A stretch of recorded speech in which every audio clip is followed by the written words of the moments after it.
And welcome here to Mav Radio Studios in CPAX, located on the Dodge campus. I'm Harrison Popp. To my left is Ryan Fitzgibbons. And again, Daniel Kingery is late. This is first warning.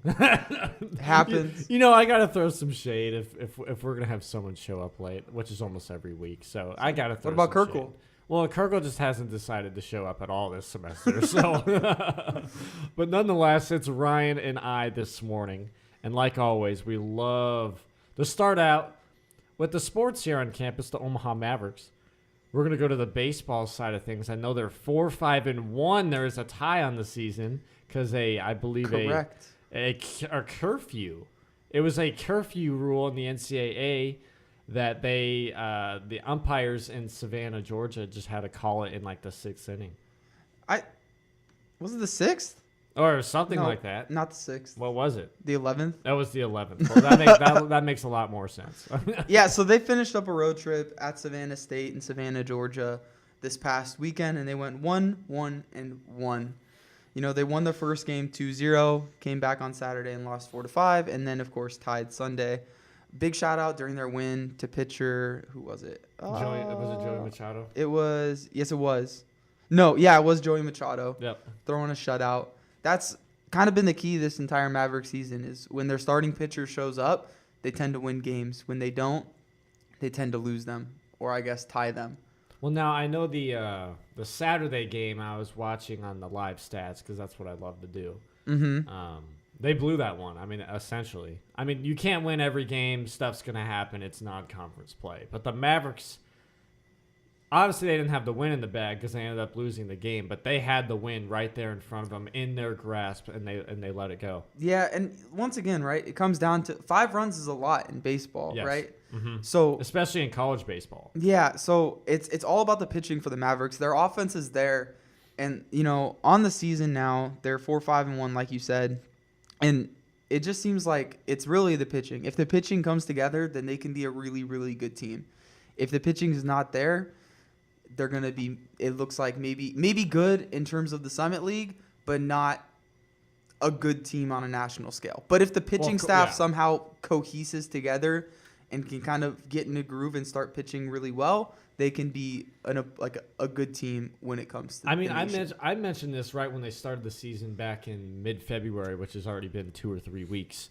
This is the best pitching staff the Mavericks have had in recent years, at least since 2014 and 2015 when they were the regular season Summit League champs. I think it was 2014. It does seem a little top-heavy, though. To start the season, if you look at kind of the stats, it seems like, you know, they're number 1 and 2 guys in the rotation, Machado and Kinney. Yeah. Yep. Thank you.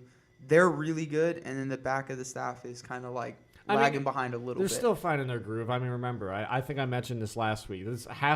Practically half this team is brand new. The chemistry still isn't there. And that's what I'm saying. They're still discovering each other, and that's what non-conference play, especially for the Mavericks, is meant for. And that's what I'm saying. If the chemistry can come together, it'll, you know, you could see this team be really good. Yeah. It'll be interesting, you know, coming up this weekend. They're at Santa Clara. Shout out West Coast Conference. They play good baseball in the West Coast Conference. So if they can somehow win, you know, 2 out of these 3 games at Santa Clara, and their, you know, non-conference schedule 6-6-1.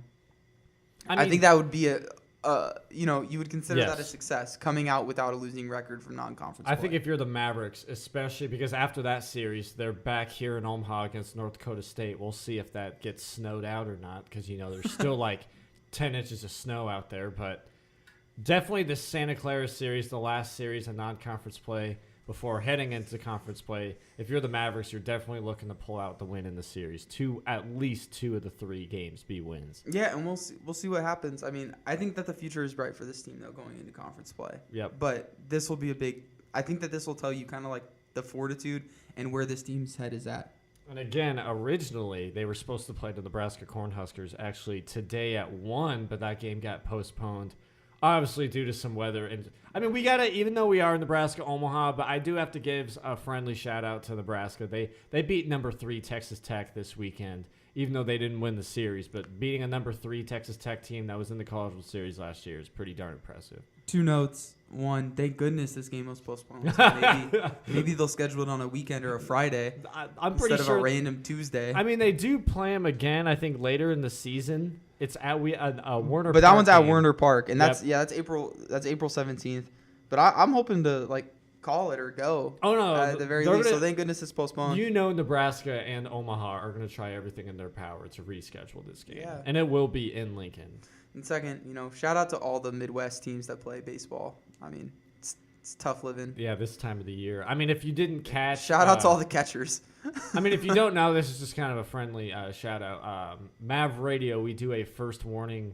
We do 2-minute videos that we post to Twitter and Facebook every week. And for baseball last week, it was Ray Cook and I. And Ray mentioned in the 2-minute segment that the Mavericks haven't really practiced outdoor. Like, we've been practicing indoor all offseason. And now they're playing outdoor for the first time in Savannah, Washington, and USC at LA. Well, all I'm saying is like just shout out to any Midwest catcher, like any team in the Midwest, like any Big Ten team who catches, because man, that might be like one of people maybe say baseball players aren't tough, but they are. You try catching a 90-mile-per-hour fastball when it's like 10 degrees out, it'll feel like every bone in your hand is shattered. Like terrible, man. I couldn't do it. That's for sure.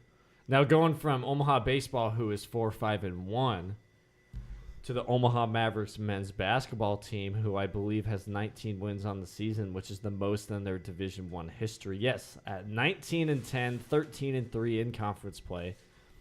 The regular season is over for this Maverick team. They finished off on a win against Denver on the road. They won 86-76. But before that, last Thursday, a bit of a surprising one. Oral Roberts losing 84-80. no. Now, I was talking to Matt Kirkle, our color for men's basketball, about that game and how and why they lost. And he is adamant. He told me, and he is 100% positive, that they lost because Oral Roberts is just so tall and their size just beats the Mavericks. I mean, if you look at both games, I mean, the Mavericks lost both games to Oral Roberts this year. And remember, this Maverick team is second place in the Summit. They beat the first place team in the Summit, South Dakota State, which is that team has looked unstoppable for the past 3 years. And yet the Mavericks were 0-2 against Oral Roberts. And Matt Kirkle preaches to me that it's entirely because of their size. But luckily, heading into the Summit League tournament, Oral Roberts and Omaha are on opposite sides of the bracket. Well, and if it's just the size that gives them problems, then that's a good thing. It is, because yeah. you can't scheme size. Size is something you either have or don't have. Mm-hmm. And that bodes well for the Mavericks, who's, they went 2-0 against North Dakota this season. Yes. And they played North Dakota in the quarterfinals, the opening round of the tournament. Mm-hmm. And, so at least that's something that North Dakota can't look on tape and mimic. Exactly. Because it's size. I mean, I will say most people hate losses at the end of the season because they would argue it's bad timing. But I will always argue that it's good timing. No matter no matter what your position is going into conference play, whether you're a second seed like Omaha or like a seventh seed down on the totem pole, a loss before conference play always gives you that reality check. It gives you that reality check to where, like, it's kind of hard to explain, but you know what I mean. Come conference play, there's no more time for losing. So get the losing out of the way, get that bad taste out of the way, and just work, get down low, stay disciplined, and win the games in the conference tournament. I mean, that's what it comes down to. And they're going to be playing North Dakota Saturday night at 8:30. If they beat North Dakota on Saturday night, they will then be playing Monday night. I don't know who they would play. And then if they were to win Monday night, they would be playing in the Summit League Championship on Tuesday night. And it'll most likely be against South Dakota State. I mean, let's be real. I mean, South Dakota State. I'm looking for the bracket right now. Defending champs. But no, we got to give a shout out to Matt. Why am I saying Matt Hahn? That's his brother, Mitch Hahn.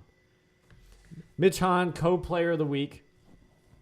That man finished the season on a tear for the Omaha Mavericks. I think he is the MVP for the Omaha Mavericks this season, no doubt about it. He probably won the Mavericks 2 or 3 games alone just by himself. All right, so you got the bracket up now. If the Mavericks were to win, or if they were to defeat North Dakota on Saturday night, they were to either play Purdue, Fort Wayne, or South Dakota on Monday night. How do you like those matchups? I mean, if you're the Mavericks, you're personally rooting for South Dakota, but people always root for the lesser team to move on so you have an easier matchup. I completely argue against that. If you're the Mavericks, you want to beat the best of the best competition in this tournament to prove yourselves the first NCAA berth. Come on. You don't want to. You want to send a statement. You just want an NCAA. Oh my God. You're not proving yourself like, we're a team to be reckoned with. We're a national contender. You're one of those people. You just want to get in. You're one of those people. I know. What are you proving? I know you just want to get in the NCAA tournament, but you also want to send a message to the Summit League like, yo, we are here to stay for years. This is not just a 1-year thing. You want to send a message. You want to send a ripple effect across the conference. Disagree. I disagree wholeheartedly. Like Wow. you just want to win the tournament. Doesn't matter. You just want to look at it and go like, okay, we're on a mission. Doesn't matter who gets in our way. Well, I'm just telling you, my personal opinion. I want Omaha to play Purdue Fort Wayne rather than South Dakota. I don't want them. I hope that the players on the basketball team don't care who they play. That's I hope their mindset. I'm not saying I hope that their mindset is just like it doesn't matter. Like, we're just gonna go out there and I'm win. not saying from the player's perspective. I'm saying from our perspective on the outside. I am hoping that Mitch Dom chokes and loses before that. Well, I mean, when we look at championship Dom and South Dakota State on the other side of the bracket, they're playing Western Illinois, which they're going to beat right away on Saturday. And then they will either play the winner of North Dakota State and Oral Roberts. I mean, South Dakota State's coming out of that side of the bracket. I'm sorry. Don't knock the rivalry. I dare you to argue to me Western Illinois, North Dakota State. Big rivalry game? Or South Dakota Oral State, Roberts. South Dakota State, North Dakota State? No. Like a rivalry game, anything can happen? That's not a rivalry game. A rivalry, you have to be 50-50. South Dakota State pummels everyone. I'm just telling you, if you could somehow argue to me that Western Illinois, North Dakota State, and Oral Roberts is going to come out of that side of the bracket, I will be very surprised. South Dakota State. Mike Dom gets injured? No. They have David Jenkins Jr. They both get injured? I don't. No, they're still winning. I'm telling you, you can etch it in stone. South Dakota State will be in the Summit League Championship come Tuesday night. It's just who are they going against, and obviously we're hoping. It's Listen, Omaha Mavericks. stuff happens. You know, they ran through the Summit League this year like they have the past couple years. So like in basketball, anything can happen, right? Especially in a if it was like a best of 3 or best of 5, best of 7, I would tend to agree with you. But in basketball, anything can happen. You know what I mean? South Dakota State could be sleeping, looking ahead, and then all of a sudden they get punched in the mouth, and you always have a plan until you get punched in the face. Mike Tyson. Well, the last time the Mavericks played North Dakota was back on February 3rd. That was a Sunday at Baxter Arena. They won 90-72. So that was the last matchup they had against the Fighting Hawks. It's going to be very interesting entering Saturday night as we have our own DK Kellum and Matt Kirkle. They will be in Sioux Falls calling the game. Watch on ESPN Plus. Don't watch on ESPN Plus. Listen on MavRadio.fm. What are you talking about? How about this? You can watch on ESPN Plus with it muted. Muted. Even though I totally respect the broadcasters on there. I'm not throwing shade to them. They're great. But listen to Matt Kirkle and DK Kellum, please. They are great basketball broadcasters here on campus. But that's all I got.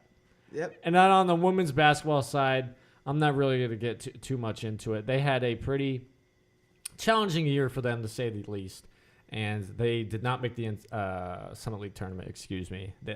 8 of 9 teams were going to make it, and the Mavericks were the 9th and final team. So they will not be in the Summit League tournament this year in Sioux Falls. They'll stay here back in Omaha. Their offseason starts early, and we're going to see what's going to happen in this vital offseason for Brittany Lang and company. Correct. All right, so that's going to do it for our Omaha Maverick athletic segment as we talk to baseball, men's basketball, and women's basketball. Now our next hockey? sign-up. Oh, you want to talk hockey? I totally forgot. Our most important sport. There was hockey this weekend. We lost both games. The Saturday game went to overtime against Denver. Last home series of the year for the Mavericks. So, 2 losses. Just continuing a struggling season. I know me and you had a detailed discussion about it because you said you needed to give Mike Gabnett 3 or 4 years to see what he truly is able to do. Mm-hmm. And then I said that the talent on the ice doesn't make up for what. And I'm no expert, right? Like I've watched a lot of hockey. I've never played it. Growing up in Southern California, you don't really get a chance to play it. I played street hockey, but I'm not gonna equate the two. But from what I saw, it looked to me like they were getting out-coached. Shout out Owen Goberson, who told me that, if you look at, tape from back when Mike Gabnett played for the Mavericks, 20 years ago, he's running the same plays that they were doing back then, which is not really, a good look because it kind of means that you haven't evolved. And when you watch the games, like especially on the defensive side, I understand that maybe they don't have quite the talent that other teams have, but you still can't, they rely so heavily on Wenninger because they allow all these easy passes when they're on the defensive side of the ice. So it's just something to look forward to. But, they're definitely looking towards next season already, which is kind of a bummer. I mean, we're not going to sugarcoat it. There's been many games this year and last year. Even though it is his first 2 years, he still doesn't have his recruits on the team. That's why he's going to get at least another 2 years with this Maverick team. We're not counting him out, but there's no sugarcoating it. In these first 2 years, Mike Gabinet has coached the Mavericks.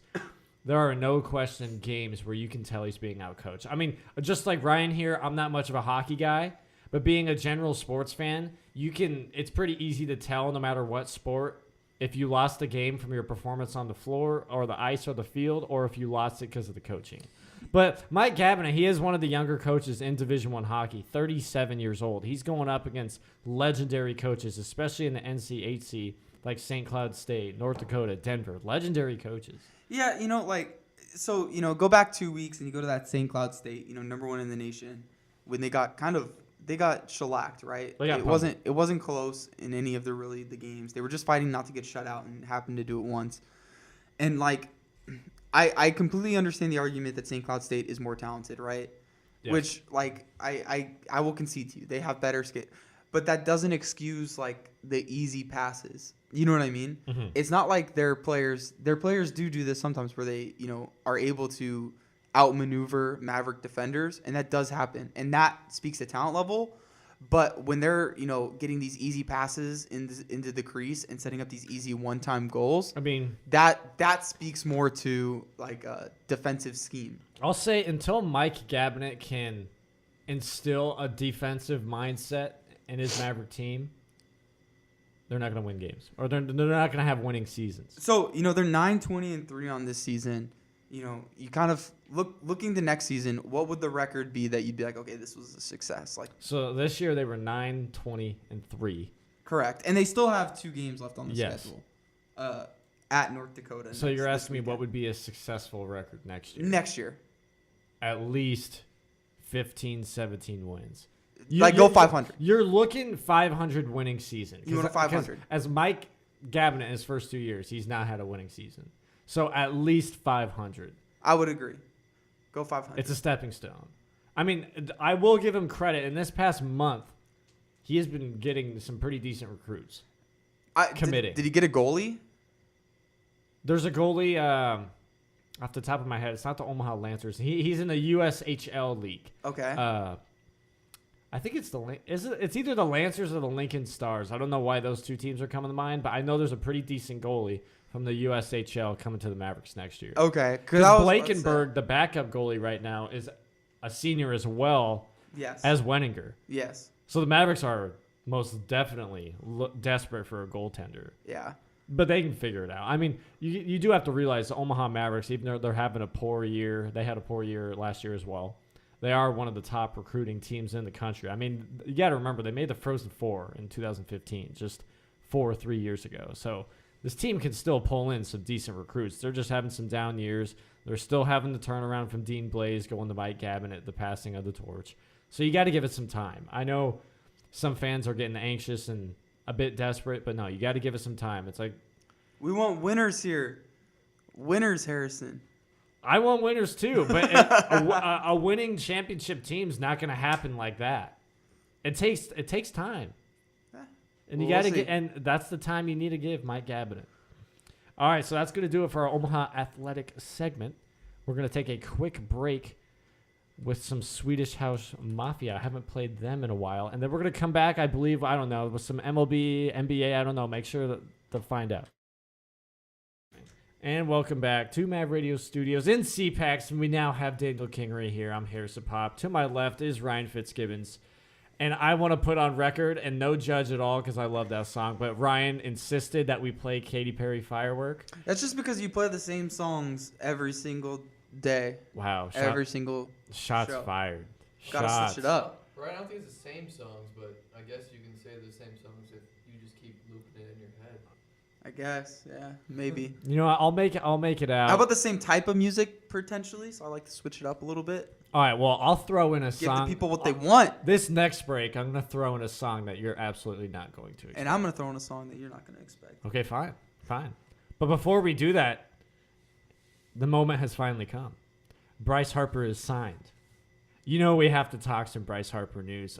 Ryan and I being such big baseball nuts. What do you think about the deal? You and me were discussing this yesterday off the record, off mic.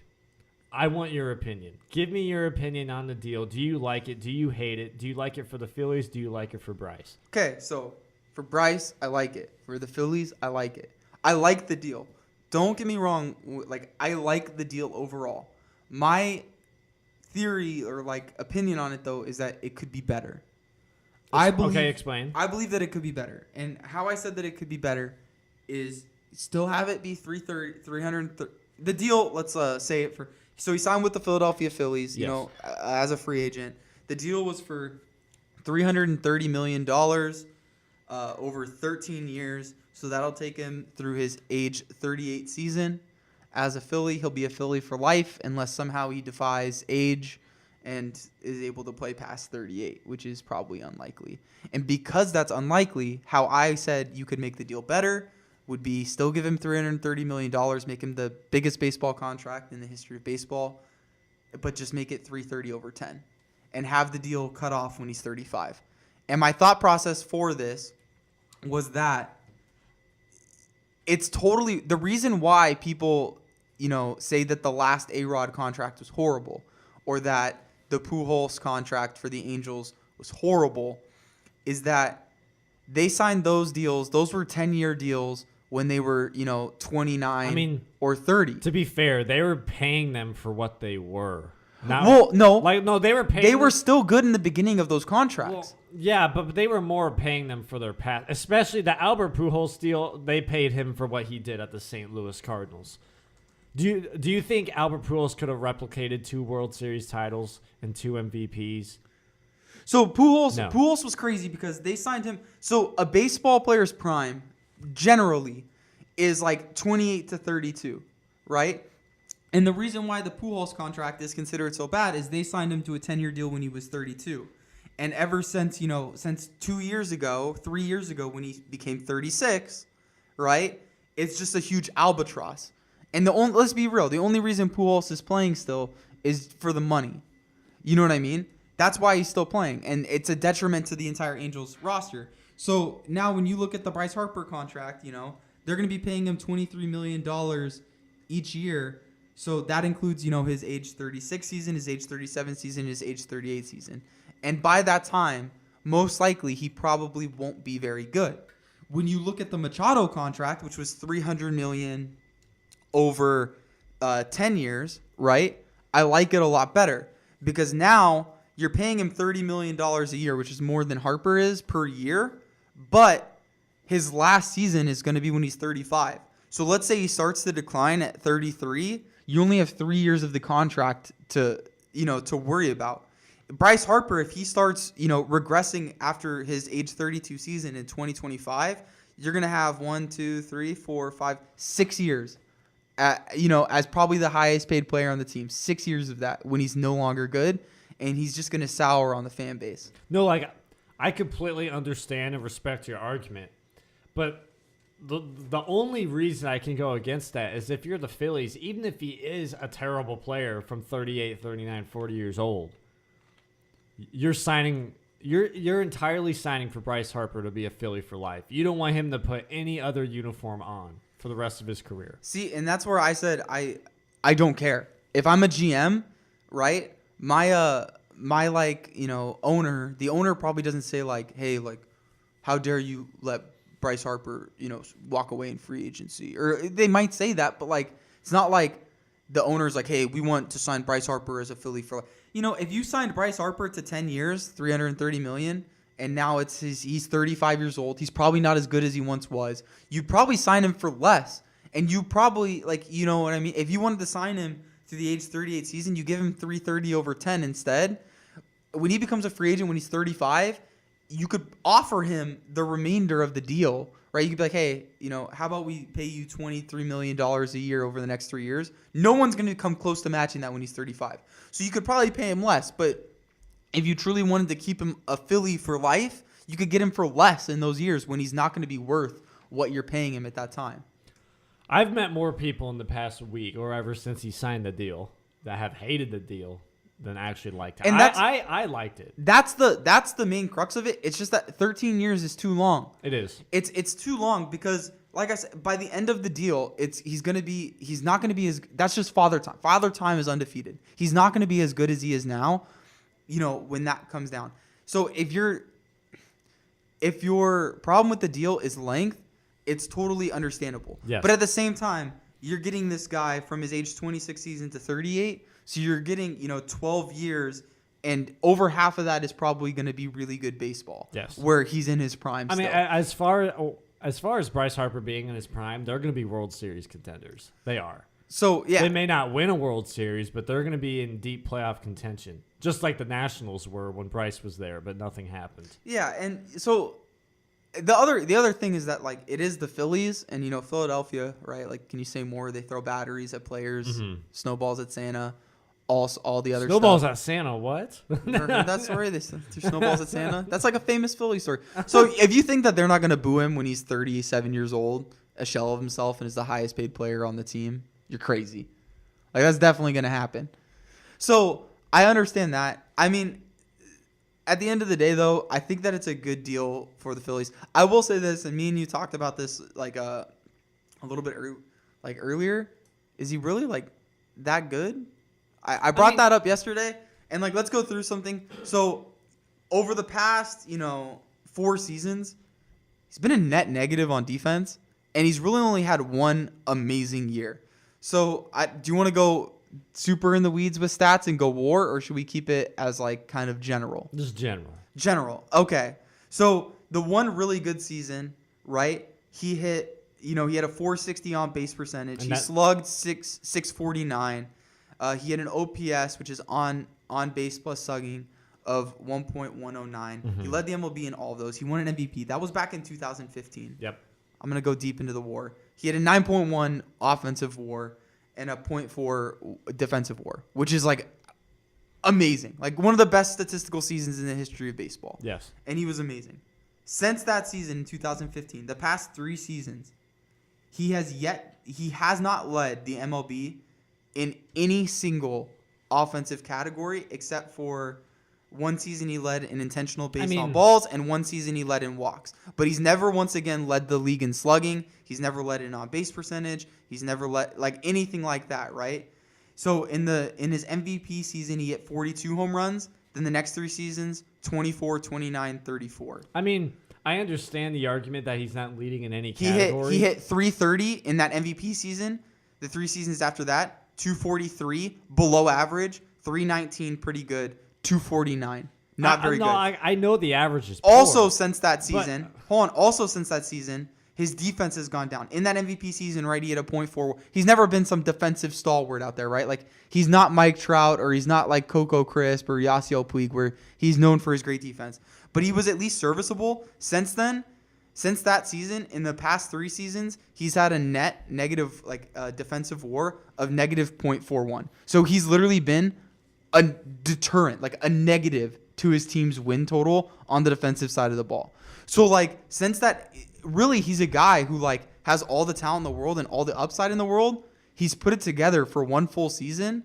But other than that one full season, he's never been, really, amazing. I mean, the argument is there. I'm not gonna deny that. The argument is there, but I'm saying the Phillies, Bryce Harper is a player in the league, which is pretty rare to come by these days. He's going to get 30 home runs and 100 RBIs every year. That's what the Phillies are paying. But he hasn't. In 16 and 17, he didn't reach. I mean, you got it. He didn't reach either of those numbers. He was injured even in his even in his MVP season, he didn't reach 100 RBIs. He's reached 100 RBIs once, and that was last season, and he hit it right on the nose. So he's never really been a 100 RBI guy, and then he's only hit, over 30 home runs twice. once last season and then in his MVP season. So it's kind of like, if that's your argument as to why the contract is bad, is because like maybe Harper is overrated, because he's a polarizing figure, right? Like he was on the Sports Illustrated cover when he was in high school, and like he came up, to the bigs really early. Yep. He's super, like, he's got the hair flips and bat flips, make baseball great again. He's an awesome guy. Like I personally love him as a guy, because I'm like, all right, this is what baseball needs. Like they need a guy who's gonna like hit a massive home run and then like flip the bat, and then like as he's walking back to the dugout after a trot, he takes off the helmet and does like a cool hair flip, and like everybody goes wild. Baseball needs players like that, because Mike Trout is like he's so milquetoast. He's so bland. Oh, so like it's good for baseball to have, but maybe like that popularity that he has on like the national stage overshadows some of his like lackluster performance in the previous years. It's pretty obvious. So I'm just saying that if that's why you think that the contract is bad, because like his production is not worth the money, then you have a total valid argument. If you think that the contract is bad on a whole because of the length, I don't think you have an argument. I think that overall the contract is good. I think it could be better, but I don't think that if you think that Mike Trout is going to win more MVPs in the future, that you could possibly say this contract is a bad signing from the Phillies. I mean, it's pretty obvious, and I think you would agree with this. The only player that's worth that many years and that much money is Mike Trout. I don't think any player is worth that. You don't think any and that's player? And that's why I said that, is because unless you're going to sign the guy, Wow. I don't want a player over the age of 35 to be I don't want a player making over $20 million on my team that's contracted through the age of 35. That's that's the crux of it. Mm-hmm. Because those are when you get the A-Rods, the Pujols, where you look at it and you go, oh my gosh, like still though, the A's are so terrible. In the future, you're gonna be like, oh, the Phillies are so bad, and it stinks because it puts a bad look on the franchise and it puts a bad look on the player, where it's like, look at Mike Trout, man, like he's just sitting, when you get to, I know it's a long way away, but in 2029, right, we could be looking at this and going like, oh man, like can Mike Trout just retire already? Like his cap hit is deterring the Phillies from making any moves. I completely understand your argument, and I actually agree with it. No player over 35 there's no reason they should get paid $20 million, because they're going to be out of their prime. So they may still have some juice left in the bag, but they're never going to be worth it. But what I'm saying is, the reason teams are giving that much money and ridiculous amount of money in years to players like that is Bryce Harper and a Mike Trout. Those guys are on pace for a Hall of Fame. I've said this to you before. You can agree with it or you can't. But this goes for Albert Pujols. You say Albert Pujols is still only playing for the money. Yes. But why? If it wasn't for the money, Albert Pujols would either be retired or playing in the minor leagues. The only reason the Angels are giving him that money, and the only reason he continues to be on an MLB roster, is so he can write up his home run count and write up his hit count to just booster his Hall of Fame. The only reason he's on the MLB roster, his Hall of Fame chances. He's an automatic Hall of Famer. He's on the MLB roster because, and this is what me and you got into the argument before, I don't care if a player is in the Hall of Fame. Like Roy Halladay is going into the Hall of Fame without a team on his hat, right? Yeah. And I'm not gonna, if a Phillies fan or oh my gosh, a Blue Jays fan came up to me and was like, oh man, like, Roy Halladay, like I can't, he's a Blue Jays or a Phillies Hall of Fame. I'm not gonna say either one of them is wrong. If a Pujols, when he retires, let's say he puts a Cardinals hat on his like Hall of Fame placard. Yep. If an Angels fan came up and be like, oh, like we had a Hall of Famer in Pujols, I'm not gonna say like, no, you didn't. He had a Cardinals. He has a Cardinals logo on his hat in the Hall of Fame. I'm not gonna say that. That's so ridiculous. So like, and I don't think that GMs care about that at all. So like, and the other thing too is that if you're a GM and you go like, hey, Pujols wants to continue to climb the rung of, all-time hits leaders and all-time home runs leaders. Good, do it for another team. That's what I would say. I'm trying to win championships. No, I'm telling you, GMs do care about that. I don't think that they do. The GM, because the two things they care about is winning the World Series and making money. How do you think they make money? Do you think Albert Pujols, as bad as he is, when he got home run 600 and the hit 3,000, why do you think that game was sold out? I mean, don't get me wrong. A good amount of fans were there to see Mike Trout because he is the generational talent of the MLB right now, best player in the league. But those games were sold out, even though Albert Pujols is not very good. Those games were sold out because of Albert Pujols. They have the money in their mind. No, money is on their mind. But the thing is, listen, when Albert you say Pujols, money, he brings in the money. The MLB has $10 billion worth of revenue. None of these teams are worried about a random, you know what I mean, like a random sellout. They're gonna make money just from the TV contracts alone. They could have TV zero contracts. They could sell. They could have zero fans in attendance, pay the players what they're playing now, Yeah. and still be like positive. They could still have like a revenue, a They're profit. looking for every extra cent. But They're what I'm looking saying to is that sell Albert what I'm Pujols saying is this. 3,000 What I'm saying is hit this t-shirts. is that an owner's. I guess it depends on the owner, but like some of the owners, right? Like if you look at an owner like the Cubs, the Red Sox, I don't know what the Angels would be considered. Like if you look at small market teams, they definitely care about the money. But how they make money is not by signing. You know, the teams that care about like increasing profits. Yes. Teams like the A's, teams like the Orioles, because they don't have a lot even to spend.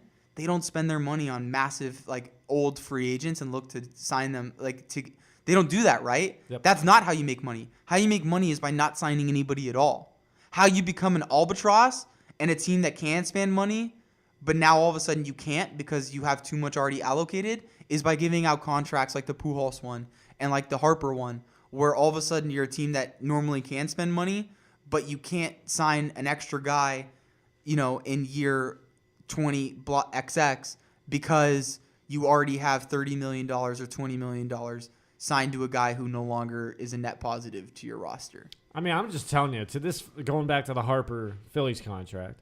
I would say the majority of owners. Trust me, the Phillies know the first half of the contract, he'll probably be in his prime or just exiting his prime. Let's be real here too. He'll be an all-star. General managers answer to the owners, and I would say that the majority of owners in the MLB, I've never talked to them, but I would guess the majority of owners in the MLB want to win.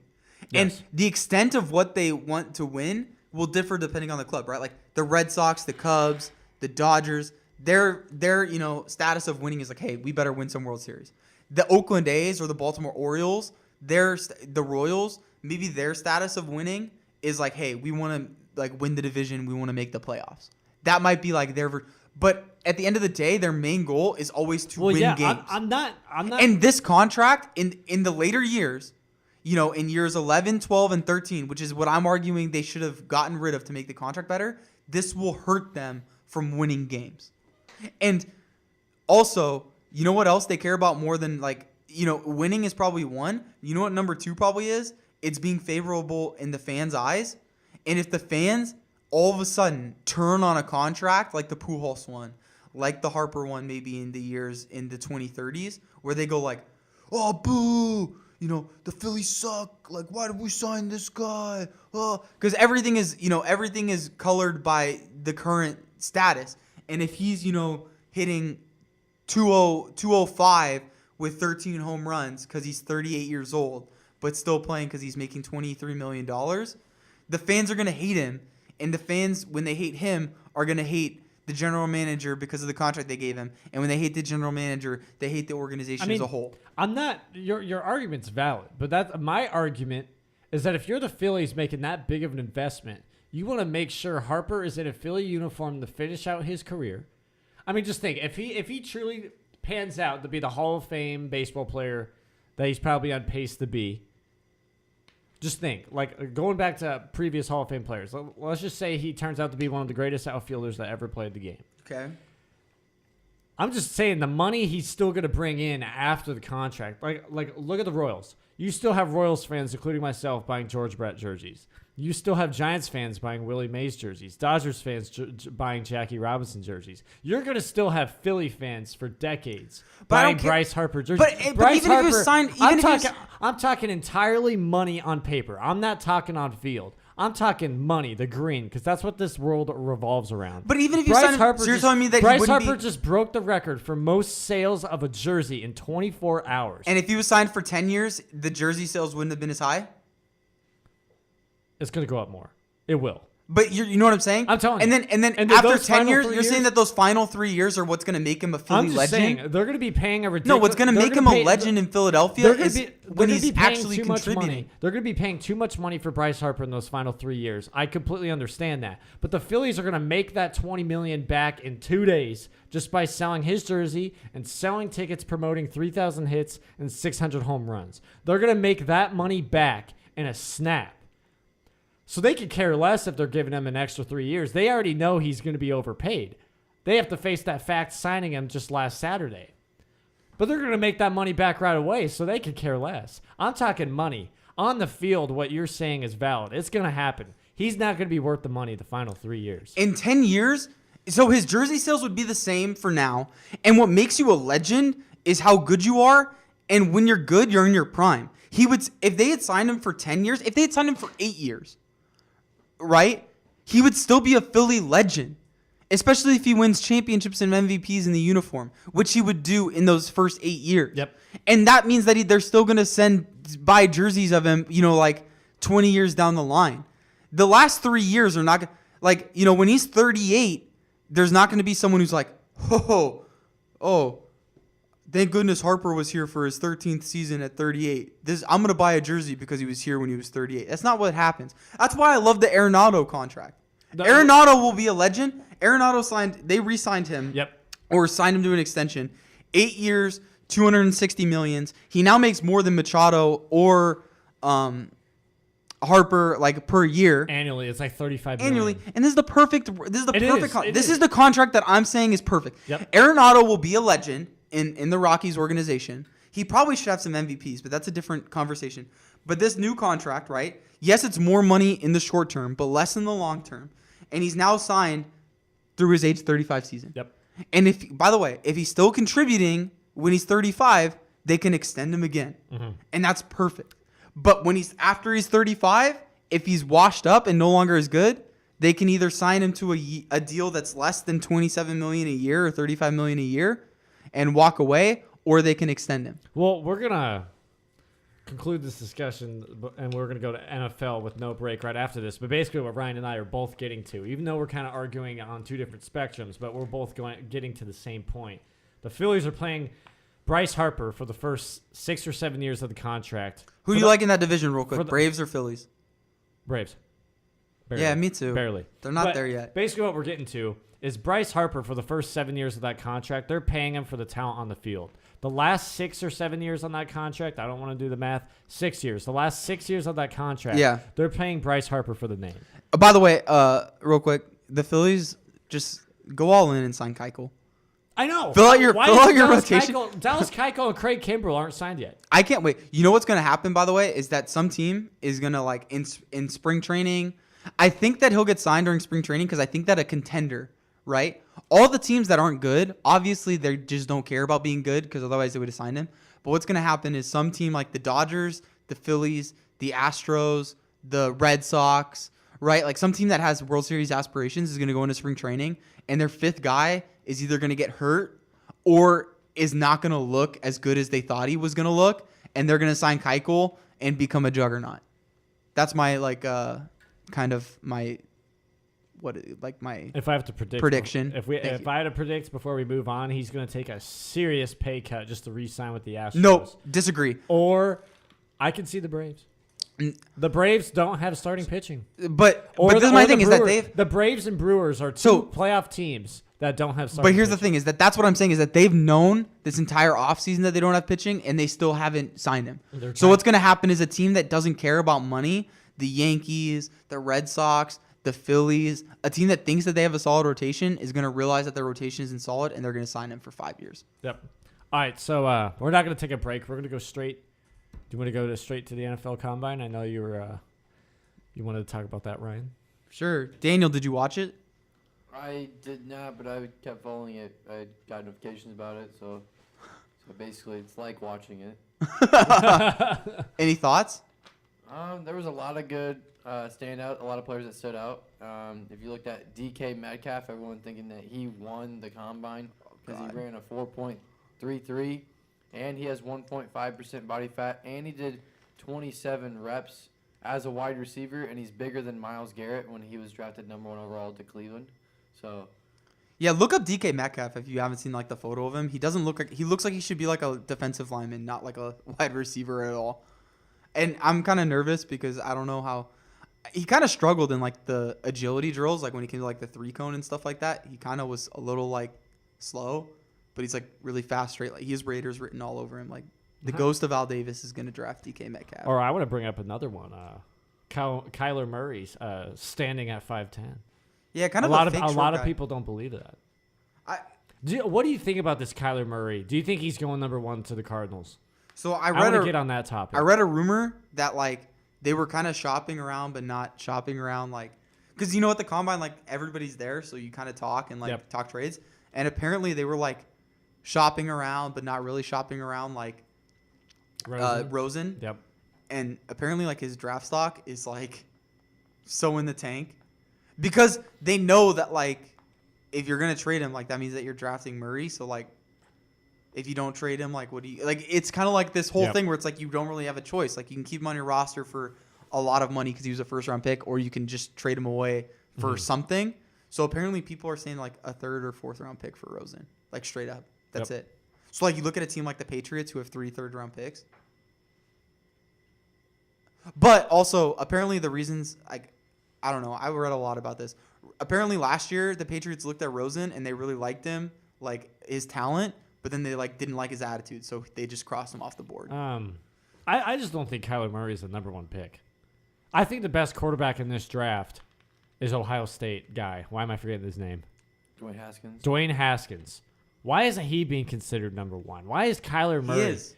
Why is Kyler Murray being considered over Dwayne Haskins? In all the mock drafts, like he's not going number 1. Like Kyler Murray isn't going number 1 in all the mock drafts. Well, this is kind of similar to last year. Even though Baker Mayfield panned out and he is a great quarterback, I never doubted him.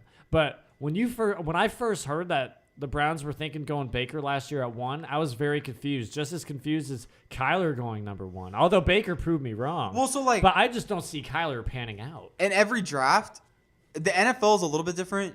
It's way more successful. Like you have way more of a success when drafting than in like the NBA or like the MLB. Yep. But it's still like a random guess, right? And people like all these people, like especially when it comes to quarterbacks, they all have different like strategies. Like if you talk to John Elway, he won't draft anyone under 6'2". You have to be 6'2", and you have to like, I think you have to be able to throw the ball like 60 yards. Otherwise, John Elway like won't even consider you. Mm-hmm. And he's like a general manager for the Broncos. And then there's like other teams like I just said with Rosen and like, you know, for the Patriots, it's all about attitude. Like Josh Rosen, they thought Josh Rosen was the most talented passer in the draft last year and crossed him off the board because they didn't like his attitude.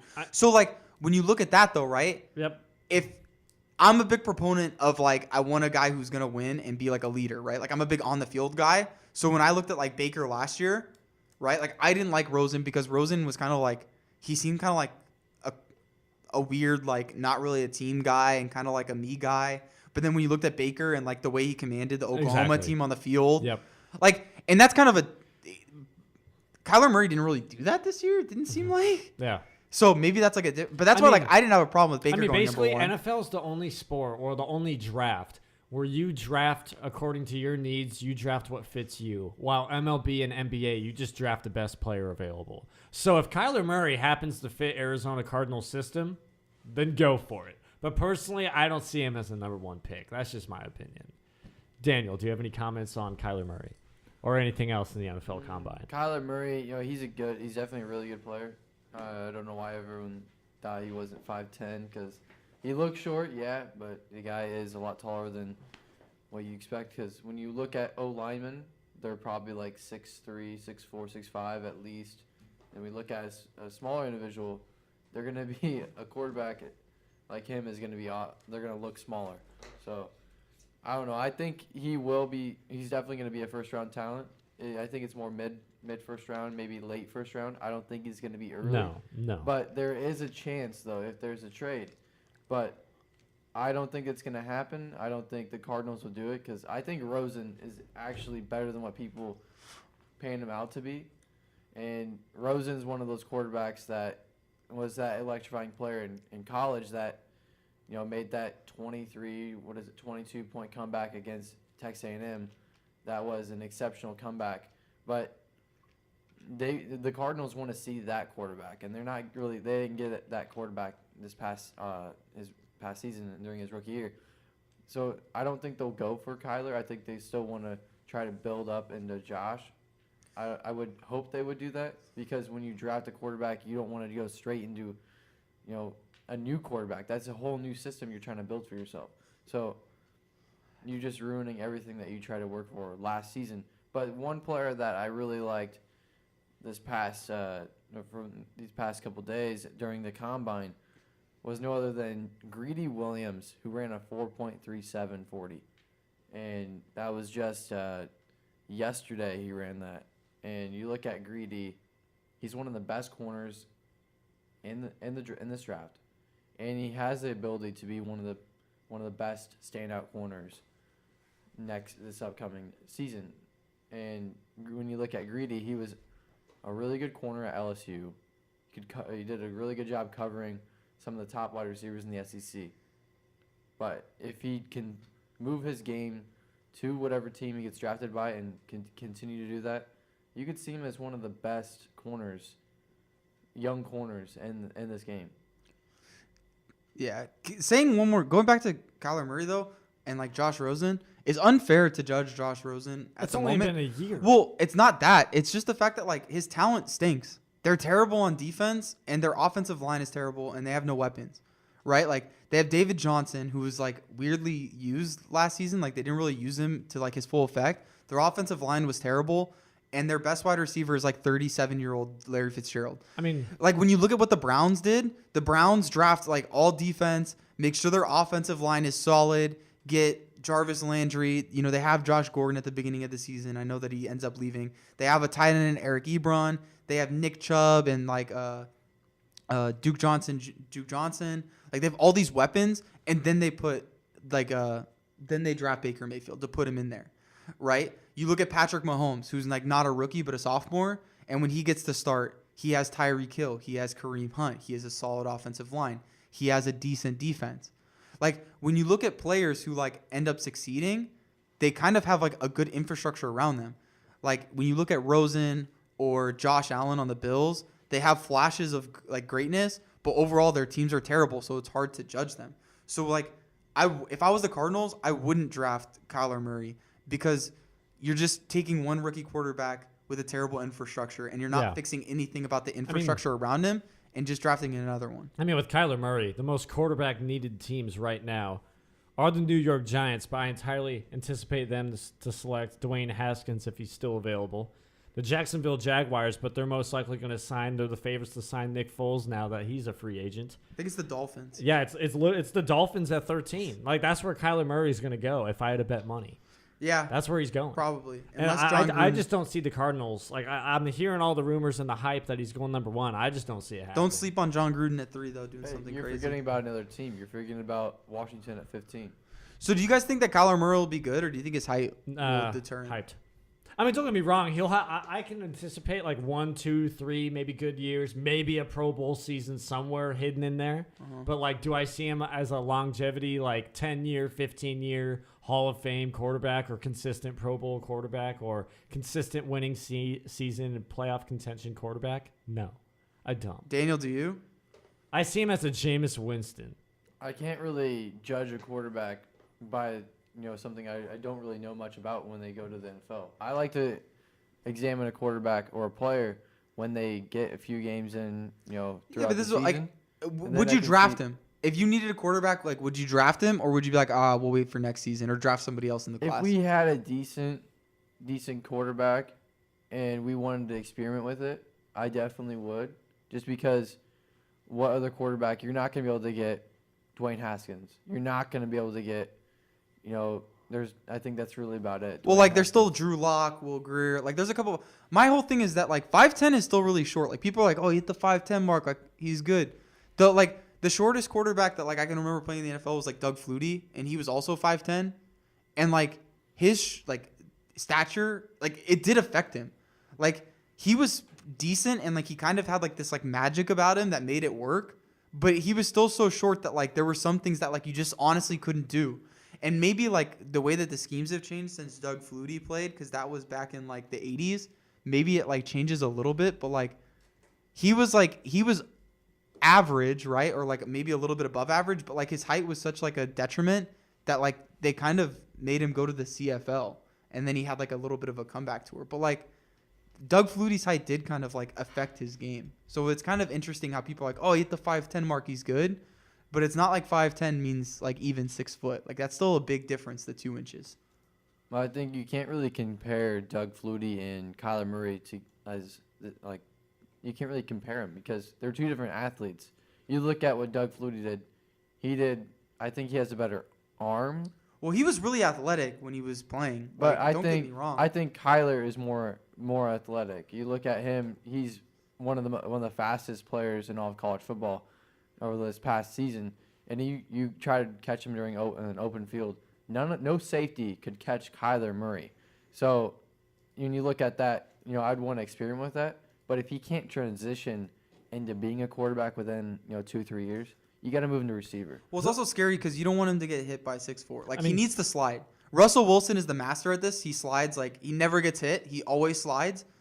Like, that's what I understand that Kyler Murray might be able to, like, juke out a couple people. He needs to slide because otherwise he's going to get hurt too bad. But if I had to compare Kyler Murray to, I think he'll be a temporary quarterback. I don't see him long term. Like I said, I can see him being good for 2 or 3 years and then flaming out. That's all I see. He needs to go to the right coach. I'm comparing him to Johnny Manziel. I will say this, though, He'll be a Johnny Manziel getting drafted by the Cleveland Browns, be there for a lousy 2 or 3 years. I think it just depends. Done. You know what, though? Like, the thing is, though, it just all depends on where he goes. Because if he gets drafted by, like, let's say he falls all the way to – if he falls all the way to 32, let's say, and the Patriots draft him at 32, all of a sudden everyone's going to be like, oh, my gosh, like, how did the NFL let this happen? Like, oh, my – because you trust that Bill Belichick and Josh McDaniels can scheme it up to allow him for success. Another quick thing, though, 2 teams that might need quarterbacks, like that nobody seems to really be talking about, is Tampa Bay and the Titans. Yep. Like the Bucks and the Titans. Like, I don't know. Those kind of look like 2. Mariota's weird because Mariota has had like different offensive coaches. Yep. But like he's kind of injury prone, and then Jameis Winston I think has kind of been a failure. Like Bruce Arians now hired there. Not a bust, but like kind of a failure. Well, with Bruce Arians there, they're going to give Winston at least another year. Or maybe Bruce goes like, no, this isn't my guy. And you give Bruce like the quarterback that he wants. They should definitely draft a quarterback, no doubt about it. Well, any more NFL talk here? No? No, I'm good. No? I think we got the Kyler Murray stuff out of the way. It's driving me insane, all these rumors. But that's going to do it for our NFL talk. I think we're going to come back with some college basketball and some NBA. And here is my song selection that I told Ryan would be surprised at. And welcome back to Mav Radio Studios. Once again, in CPAX on Dodge Campus. I'm Harrison Popp, Ryan Fitzgibbons to my left, and to my right is Daniel Kingery. And Daniel's been waiting all show to talk college basketball, and we're going to throw it over to him as we are getting into conference tournament time. We're getting into postseason, and it's March. Daniel, take it away. So when you look at teams throughout the country, you look at, Gonzaga, number 1 in the country, Virginia. But what are some of the teams that could be better off, and maybe they could be shocking to you? Could that be Nevada? Could that be a Buffalo? There are so many teams that are actually improved from last season. You got UCF at 25, Wofford at 22. Some teams that could be really good for the tournament. Wofford could be one of those teams that upsets a player a team. But sorry to interrupt you, but I want to ask you one question I've actually been dying to ask. We saw Kansas State make it all the way to the Elite Eight last year, I believe. I think so, yeah. Yeah, it was Elite Eight. Yes. What do you think about Kansas State this year? I mean, they're pretty good. They're a lot better than I thought. Although take that with a grain of salt. I don't really watch college basketball that much because I'd rather watch my Omaha Mavericks. But tell me about Kansas State if you have anything.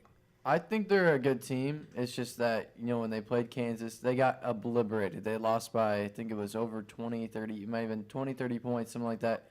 They just didn't play well there. I know they're playing at KU, so it's Lawrence is a tough place to play.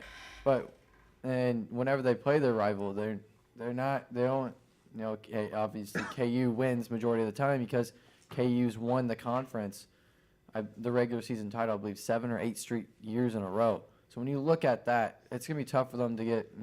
They're like the little brother of a big powerhouse in the conference. So when it's tough when you look at K-State, but they're not a bad team. They started off the year really, really bad, and I'm sure, they wanted to improve themselves and they wanted to do a better job at where they were at because they played Denver and early in the year and I think they beat them by like, I can't remember how many points it was, but it was like 10 points or less. It wasn't very many, and they've very improved since. And I think they started off the year they lost 4 games, and now they've lost like I think not that many since. Over the span of like 2 months, they've only lost 4. So they very improved, but I don't think they'll be a really good tournament team. I think they'll really struggle in the tournament just because last year they had more of a team build. And they got one of their star players back last year who was hurt, and they got him back at the right time. But this year, they're not – I'd say they're starting off better as playing as a team, but they're not – they're struggling to be a scoring team because they're better defensively. But they struggled against teams like Kansas, and when they ever play a team that's better than them, they're going to struggle because they don't have the star players to be able to keep them in the game. And, I think when it comes to, like, them playing if they're, like, I think they'd be, like, a 7, maybe a 6 seed. I could see them being that, but maybe even a 5. But I don't really know for sure. I haven't really done the bracketology on it. But the point is, if they play a team that is ranked lower than them, or like a 11 or a 12, if they're, like, a 5 or a 6, it's going to be a good game. And they're going to give it their all, but their defense has to be able to show up. And their star players – that's more importantly it has to show up because when they don't, they'll probably average about 50, 60 points a game. And that is something that's not going to help you win games. Now, before I ask any NCAA tournament questions, is there a certain team that you're looking at heading into conference tournament play where they could potentially win their conference and really heighten their seed come NCAA tournament time? Is there a certain team that sticks out to you, no matter what conference? I think the conference that ACC is basically they already got it on lock. They're going to have 2 teams come out. They're going to be number 1 seed. But when you look at the Big 12, they have to be able to get somebody, whether that's Iowa State, who's really been struggling as of late. They were a dominant team over the span of the last couple of months, but they just haven't been able to, keep their cool and continue to play hard till the tourney. But K-State is at 18, and so is, Kansas at 13, and then you also get Texas Tech at 8. I think the best chance for the Big 12 is to try and get Texas Tech to win out, because if Texas Tech wins out, they're probably going to be a 2 seed. And if they don't, you're going to have your top seed probably be a 3. And you're not going to have, the Big 12 is going to be looked down upon. I already know the Pac-12. I was about to say that's still better than the Pac-12. Yeah, the Pac-12 is looking a lot worse. It's looking worse than the American Athletic Conference. And the American Athletic has got Houston come out of that, and Houston just lost their second game of the season, and they're 27-2. And Houston is a team that's undervalued, not very looked at. So maybe they could also get better looks at, but their conference, that conference gets looked down, I'd say, more than the Pac-12. I hate to say it, but they got Houston. Houston is in that conference.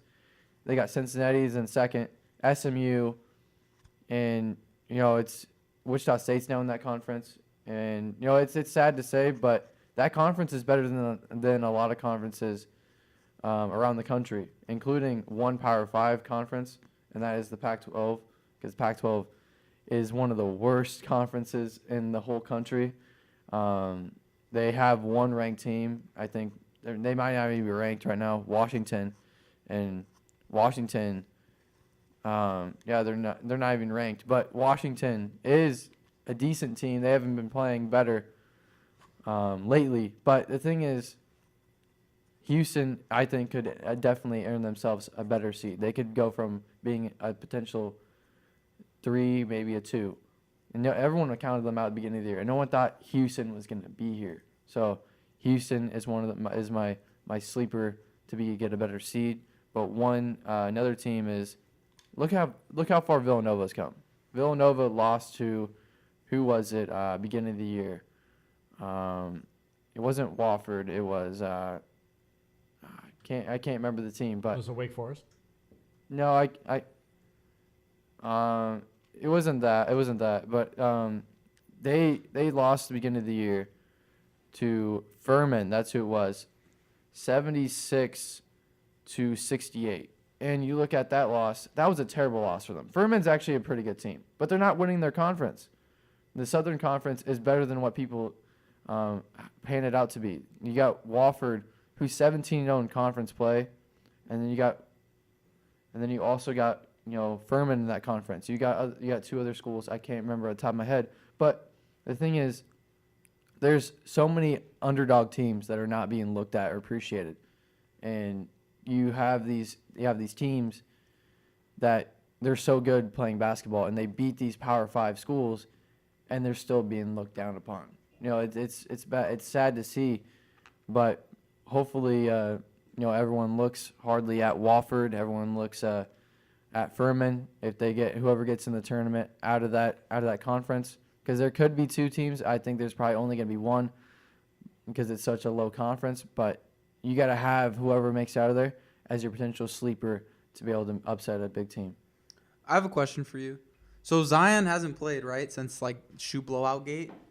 If he doesn't play in the tournament, right? Because I think he'll come back for the tournament. Like I don't think he'll play in anything before the tournament. But if he doesn't play, right? If he's like, I'm done, I'm just gonna sit out till the NBA draft. Are they still odds-on favorites to win it all? I would have them not winning it. I think they'd be a really good team. I think they'd struggle first round, and then I think they'd barely get by second round, and I think they'd lose after. I think they'd lose in the Sweet 16 without him. Yeah, without him. Okay. I think they would struggle. I think they would. They're a good defensive team. Duke is, I think, with their height that they have with Zion, that's a tall team. Yeah. And then you got you got your center, who's 7 feet tall, who's on your bench. You add that into the mix, and that's a lot of height. And I believe your starting point guard is about 6'2", 6'3", and that. I think they definitely have the ability to, make it far, but it's only if Zion comes back, because they're gonna be relying on too much on RJ Barrett. RJ Barrett, he's gonna have to get the boards, hustle for the points, because I don't see Cam Reddish carrying them to a win. I don't see that. Cam Reddish is a good player. He's a good shooter. I believe Cam hit an all-freshman record of 10 or 11 threes this year, which is insane. He's a really good shooter, but you need RJ to be able to. The ball's going to have to go through him, because without Zion, the ball already has to go through RJ when Zion's in the court. But because without RJ, their system is kind of, I don't think it's as beautiful as it is. But when you add Zion to the mix, it's more deadly, obviously, because when you have 2 6'7" guys and a 6'8" shooter, and they can all shoot the 3-ball, and they can all rebound at a high level, that's scary. No team wants to see that. No team wants to go up against that, and no. UNO does. We want Duke if we win the Summit League tournament. Print the T-shirts, Harrison. We want Duke. It's like when you say we want Bama in football. No, you don't. You don't want Bama. Listen, dude, think about how cool it'd be. Like we upset Duke somehow. No, 16-1. We rushed the court. You know what? Matt Kirkle told me last week, which piqued my attention. UNO versus Nevada, otherwise known as UNO versus Trayshawn Thurman, former UNO basketball player that transferred to Nevada. What if that were to happen and UNO actually wins? I know that's completely off topic, but Matt Kirkle teased that idea to me last week, and right away I thought that was hilarious. What if it was UNO Nevada if UNO won the Summit League tournament? Oh man, that would be quite the storyline going in. But that's just my side note. I'm sorry. I think that'd be interesting if you had UNO and Nevada. I think it'd be a good game through the majority of the game, but I think Nevada would start to pull away because they have a lot of talent on that team. They have can't remember his first name, but they have Caroline. They have the two twins, the Martin twins. Yep. Caleb and Cody. They're transferred to NC State, played about 2 years there. Now this is their second year at Nevada, and those guys are both going to be drafted. And then they also have Trayshawn Thurman. Trayshawn's been playing well. I believe he's about 12? I think he's a little over 10 points, and I think I can't remember how many boards, but he's not playing well. He's not playing too bad. I'd probably say the Martin twins are what's gonna carry him to a victory for sure, along with Caroline. So, along with those two Martin twins, they are really good, and they're probably the last year after their junior year. They're projected. One was projected to get late in the first round, early in the second round. So they could have got drafted and played in the NBA, but they decided, hey, we have one more year left. Let's make the best of this and come back for next year. And let's do a better job and not lose to Loyola Chicago in the tournament. So, I think definitely they will do a better job at when it comes to the tournament. But if UNO wins the summit, I think they will get like a 15. Yeah, maybe so 14. I was about to say, so like if we're being realistic though, like Nevada's not gonna be a 1 or 2 seed. No. And if Omaha wins the Summit League, like we're gonna be like a 15 or a 16. So my question to you is like, right now, right? Like I'm looking at Joe Lenardi's like bracket, right, for ESPN.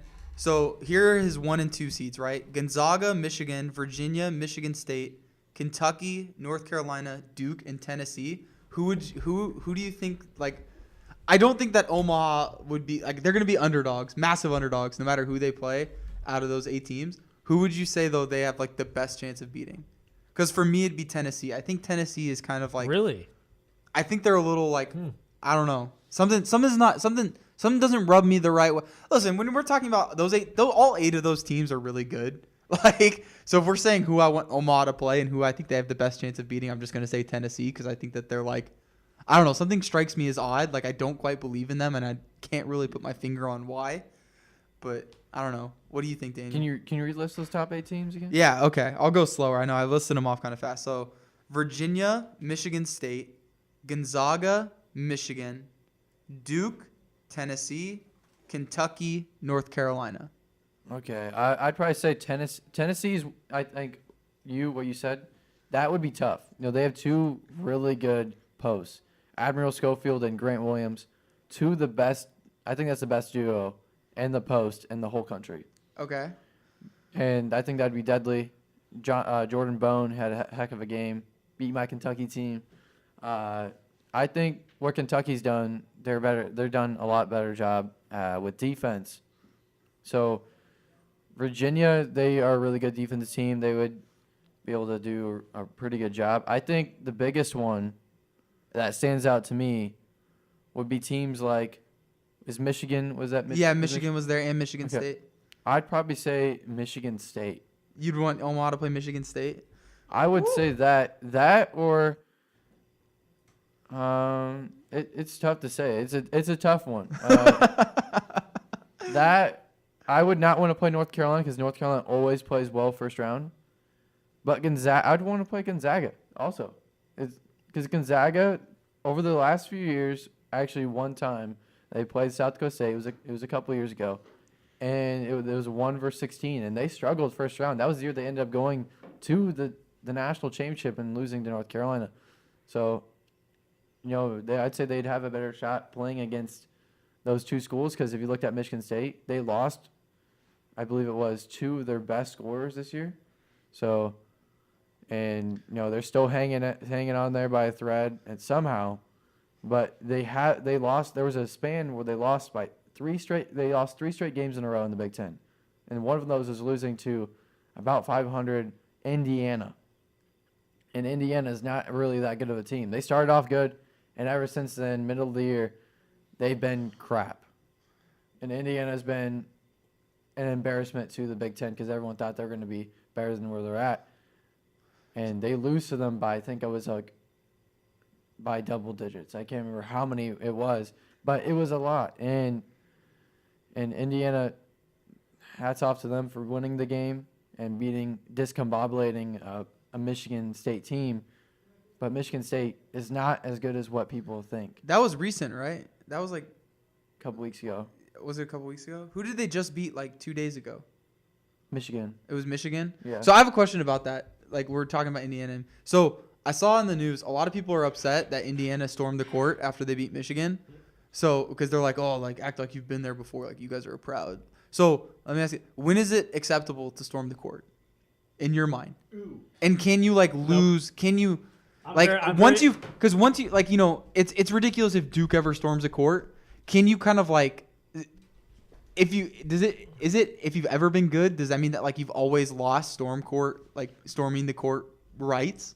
I'm very passionate about this. If you don't beat the number 1 team in the nation and you storm the court, don't like it. You're a joke. I think I want to hear what Daniel says. You're so wrong. If you storm the court, you're automatically forfeiting that's your best moment of the season. So if Kentucky came to UNO and we beat Kentucky and they were number 2 in the nation and we stormed, you'd be like, stop everybody, stop, and like stand in the way to stop people from storming. I would rush the court with them, but I'm just saying. So you're a hypocrite. By rushing the court, you're forfeiting that this is the best thing that's going to happen to you all year. Yeah. And that's acceptable. I don't know. But if you're going for a national championship, or you actually think you're going to win it all and make a run in the NCAA tournament, and you rush the court in the regular season because you beat a top 5 team, then who are you? What are you doing? No, that's what I agree. But when you're a team like Indiana, you have no aspirations to win the national championship this season. Your season is over with. But because you came in with that, can you storm like that? I want to hear what Daniel has to think. So, I think when you're storming the court, I think it's only acceptable when the opposing team gets off the court. Get them the chance to get off the floor. Because when you look at games like when I think it was Texas Tech upset West Virginia last year, or it was a couple years ago. I can't remember what it was. And a West Virginia player punched a Texas Tech fan because he was talking crap in his face. And then I think it was about 5-6 years ago, Marcus Smart punched a fan. And I think they're about to storm the court, too, because they upset Oklahoma State at Texas Tech. So Texas Tech has a bad reputation of getting punched. So that's just one fan or one fan base if you want to lump all of Texas. That's just one fan base. I don't think that's that big. I'm asking more like, so like, do you have a problem with Indiana doing it because Indiana is supposed to be like this storied program? Well, I wouldn't say I got a problem with it. I'd say the biggest thing is just make sure the team's out the court. Because I think, you know, if I'm on that opposing team and I just lost, I would not want to have to walk through that crowd. What level does your school have to be at before you go like, okay, like this is ridiculous. Like we're not storming the court. Does that make sense? Like ranked, like if you're ranked, is that when you stop it? Is that kind of like the cutoff for you? I think if they're a top 5 team, I think that's like, yeah, we beat them. But if they're a top 10 team, but if they're not, it's like, we won a game. But I think more Indiana should have been like, they shouldn't be celebrating this win like they don't have a tomorrow. They should be. Which they did. Yeah, they should be celebrating like they have a next game, which they do. And like they have a shot to be able to make it. And they, obviously if they're storming the court, they don't think they have good chances of winning the Big Ten. And they don't think they have good chances of making the tournament. Is that what that really means though? Like, I don't know. Is that really like what it means? It's the fans that do it. It's not like the players like. No, it's not the players. It's the fans that obviously they think that because if they beat a team like Michigan or Michigan State, whoever it is, mm-hmm. they don't think they're capable of winning the Big Ten, because if you're like, oh, I can't believe we won. You know, it's basically saying, I never thought we'd be here. UNO needs to start scheduling some like top 10 teams like to start the season. Well, I mean, we played Kansas last year, but you realize we're getting paid. Don't mark my word on this. We're getting paid tens of thousands of dollars to lose. No, I agree. We got beat by 45 points at Allen Fieldhouse last year, and I'll tell you, I was there. Great atmosphere. Allen Fieldhouse, I think, is the best atmosphere. No, I don't want it to be at Allen. I want them to come here. Dude. No, I want them to come here. No, that's not the thing. We would have to pay them. We're not going to pay Kansas to come beat us on our home floor. If we're gonna play any major program like Kansas, Duke, North Carolina, a team like that, even this year with Oregon and Arizona State, they're paying us to go there to lose. Yeah. We're not going to pay someone to come in our house at Baxter to lose. You pay for wins, Ryan. Yeah, but I want us to. Duke's not going to come to Baxter Arena. I want us to be like, Duke, come get a warm-up game in, first game of the season, and then just No. hope for some magic. So you never want to storm the court. Duke is not going to come play at Baxter So you never want to Arena, storm the man. court. Oh, I'm just. Do you think that we missed an opportunity to storm? I guess our team is too good this season to storm the court against the win. They stormed the win court- after South Dakota State. They did storm the court. Oh, did they? They did. That's bad juju. And I stormed the court with them, but I had a camera with me. Isn't that bad juju though? Like you said, because that means It is that's bad juju. It is. That's what I'm saying. You're forfeiting So you think that. were you trying to stop people? No, I can't. I can't stop 200 people. But right when I saw that happening, I'm like, crap. We're automatically forfeiting, even though it was a great game. It got number 2 on SportsCenter top 10, all that jazz. But I'm like, we're automatically submitting this as our best moment of the season since we're rushing the court. I'm like, we're gonna probably play these guys again in the conference tournament in Sioux Falls. I'm like, I can't stand this. But I rushed the court with him because I had a camera with me and I had to, record the moment. How awesome was it? It was overrated. The storming of the court was overrated. I was talking to some buddies of mine, and they were like, "Oh my gosh, it was great. That was the best part, storming the court." And I'm like, "It really wasn't that great. It was just like the student section of like 40 or 50 people." I think that's probably why. If you look at like a big school that has like 500 like 800 kids inside the stadium or inside like the You need arena. a whole stadium to rush Well, the no, floor. you need like 800 students to rush the court. Yes, like not we only 40. had like 40 or 50 students. Yeah. That was about it. But still, I'm not a big fan of rushing the court. The only time you can ever rush the court, in my opinion, is if you beat the number 1 team in the country. Wow, And it has to be a clear upset. Like, you're unranked. It's like the Omaha Mavericks versus the Duke Blue Devils. It can't be like the Kentucky Wildcats, who are number 9, beating number 1 Duke. It has to be an unranked team beating number 1. That's what it has to be. What do you think? We haven't heard your opinion. I think if you're it depends on your expectation. If you're not going to make the tournament and you beat a team ranked in the top 10, storm away. That's like my cutoff. Like, it has to be a top 10 team, and then you have to 10? be. Yep. If you're That's too and you're broad. no, that's my thing. If they're ranked 10, 9, 8, 7, 6, 5, 4, 3, 2, 1, and you're a team that is not going to make the NCAA tournament, feel free to rush away. That's like that's what happened with Indiana, right? Indiana beats a top 10 Michigan team. They're probably not going to make the NCAA tournament. Feel free to rush. I have no bunch problem of with it. wimps.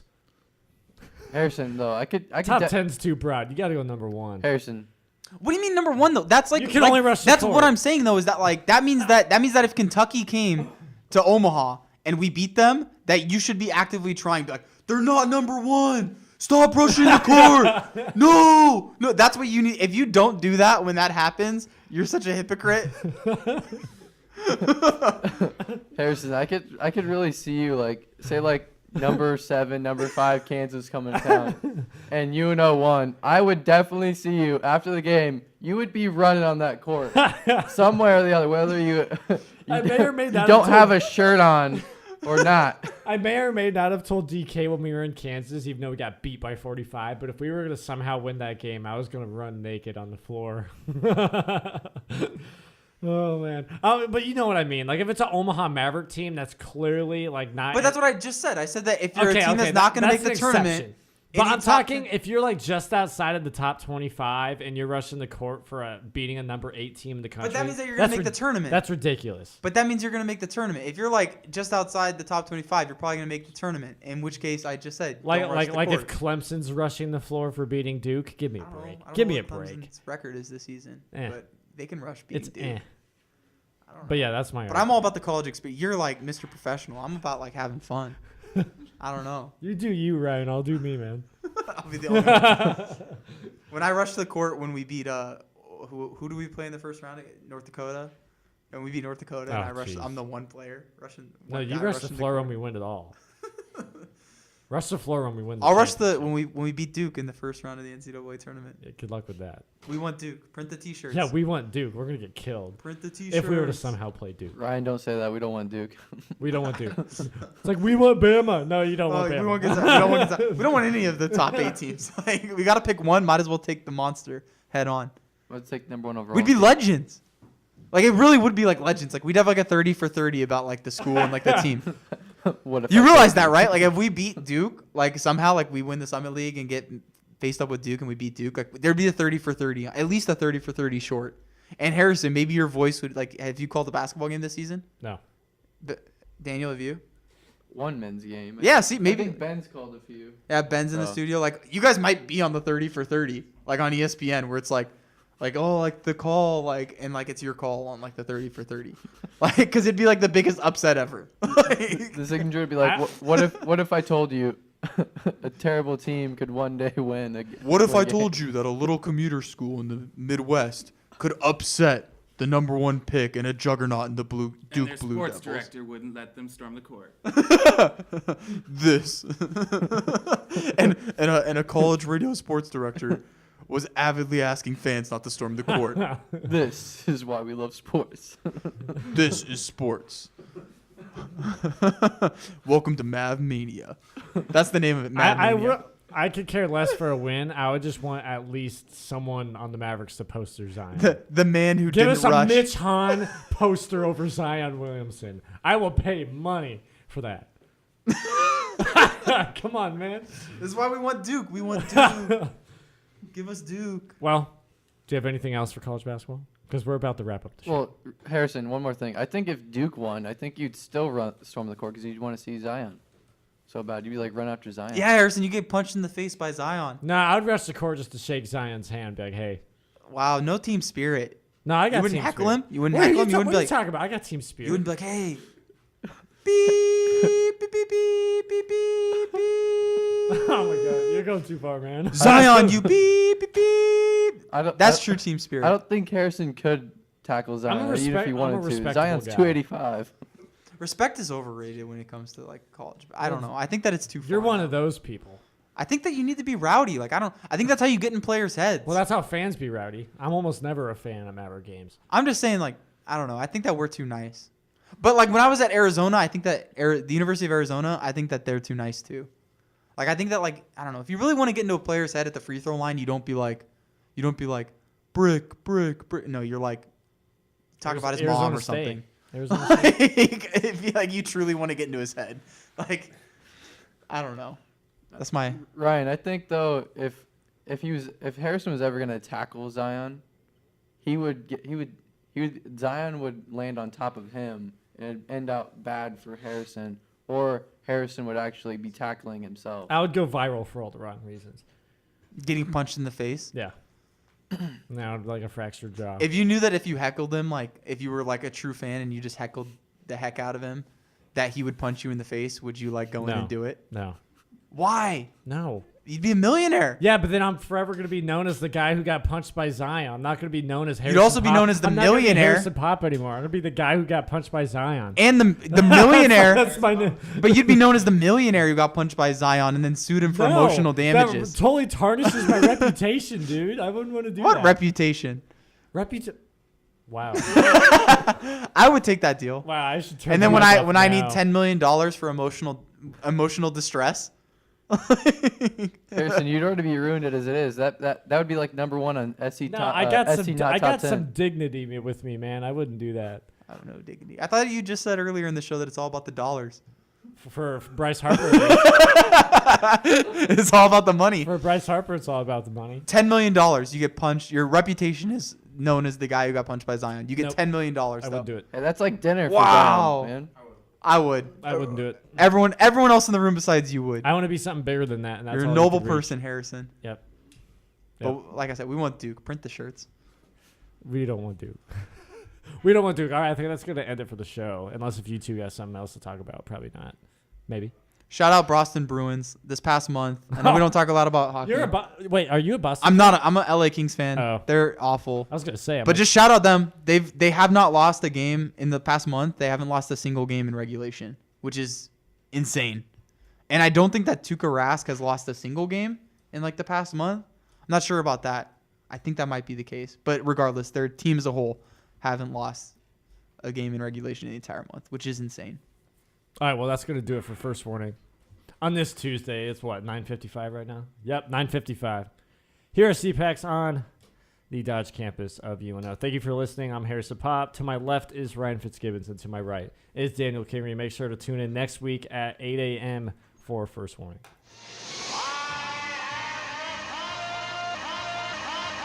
No one man should have all that power. KVNO 90.7 HD2 Omaha.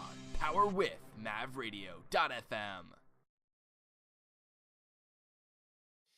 Remember the words you told me, love me till the day I die.